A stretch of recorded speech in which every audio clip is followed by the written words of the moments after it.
Okay, the next thing you need is common sense.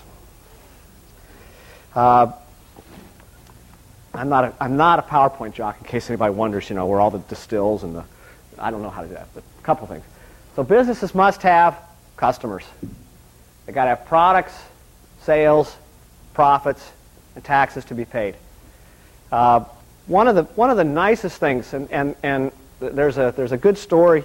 When Jimmy Carter was president, they did a study to find out which were happier, rich folks or poor folks. Guess what? It's the rich guys. All those movies of happy, poor dancing people. So you've got to have profits. You've got to have taxes to be paid. Now, what don't you need?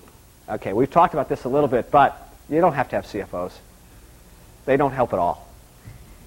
Early on, when you're developing products, all you're doing is spending money. Just get an Excel spreadsheet or get a Quicken. It's not hard. A little checkbook keeps track of it all. You really don't need VPs of anything. If you got VPs, you got guys with egos instead of guys that are going to want to, drag this thing home. You don't really need market studies. You need customers. We're going to talk about customers every time, so it'll get old. You don't need ad campaigns because you probably don't have any products. And if you had products, you'd show them to customers first, and they'd tell them what's right and what's wrong. You definitely don't need a website.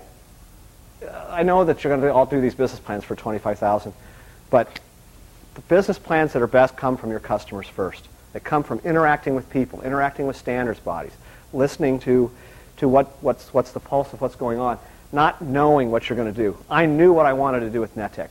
I had this vision. I raised money. I wrote a business plan. We executed it. I got axed. So these are a list of things, and I'm sure there's more.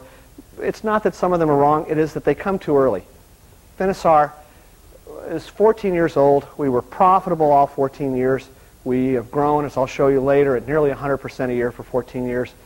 We got a CFO 6 months before we went public. It's not needed.